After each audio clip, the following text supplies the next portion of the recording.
বিকেলের নাস্তা বা বাচ্চাদের টিফিনের জন্য এর চাইতে মজার রেসিপি হতে পারে না। এই নাস্তাটা এতটাই টেস্টি। আমরা একটা ময়দার ডো বানিয়ে নেব। 1 কাপ ময়দা নিয়ে নিচ্ছি।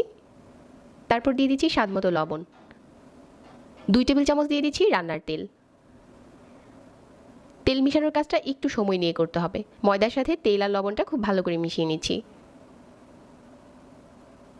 তো তেলটা একটু সময় নিয়ে ভালো করে মিশিয়ে নেওয়ার পর এখানে একটা কুসুম গরম পানি দিয়ে সফট গুলা বানাবো। আপনি রুটি পরোটা যেটাই তৈরি করতে চান ময়দা দিয়ে, ওই ক্ষেত্রে কুসুম গরম পানি দিয়ে যদি ডোটা মাখান তাহলে এটা তাড়াতাড়ি সফট হয়ে যাবে। এই ডোটার সাথে সাথেই সফট হয়ে গেছে। তারপরে আমি 10 মিনিটের জন্য রেস্টে দিচ্ছি। এখানে নিয়ে নিচ্ছি কিছু সবজি, কিছু বরবটি কুচি, কিছু গাজর কুচি আর কিছু আলু কুচি। এগুলো আপনারা পরিমাণ মতো নিয়ে নেবেন। তারপর স্বাদ মতো লবণ দিয়ে দিচ্ছি আর 1/2 চা চামচ দিয়ে দিচ্ছি লাল মরিচের গুঁড়া, 1/2 চা চামচ দিয়ে দিচ্ছি হলুদ গুঁড়া আর 1/2 চা চামচ ভাজা জিরার গুঁড়া আর 1/2 চা চামচ হচ্ছে গরম মশলার গুঁড়া। 1 চা চামচ দিয়ে দিচ্ছি আদা আর রসুন বাটা, 1 টেবিল চামচ রান্নার তেল। এই মশলাগুলোর সাথে সবজিটা হাত দিয়ে ভালো করে মাখিয়ে নিচ্ছি। তারপর এখানে দিয়ে দিচ্ছি একটা ডিম আর কিছু দিয়ে দিচ্ছি পেঁয়াজ কুচি। এগুলো দেওয়ার পর আবারও একটু নেড়েচেড়ে মিশিয়ে নিচ্ছি। তারপর এই প্যানটাকে নিয়ে আমি চুলাতে বসিয়ে দিচ্ছি।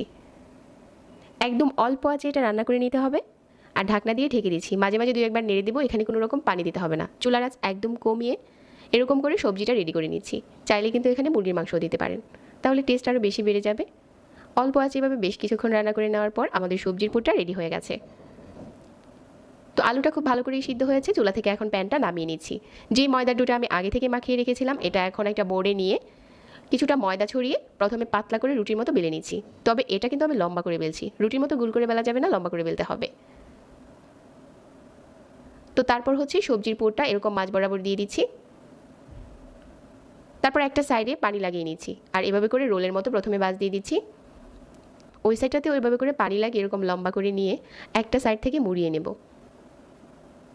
অবশ্যই একটু পানি লাগিয়ে নিতে হবে, তা না হলে কিন্তু এটা খুলে যাবে। তো এখন হচ্ছে এরকম গোল করে মুড়িয়ে নিচ্ছি আর সবগুলো এরকমভাবে মুড়িয়ে নিয়ে আপনি চাইলে কিন্তু হালকা বেলে এটা ডিপ ফ্রিজে সংরক্ষণও করতে পারেন।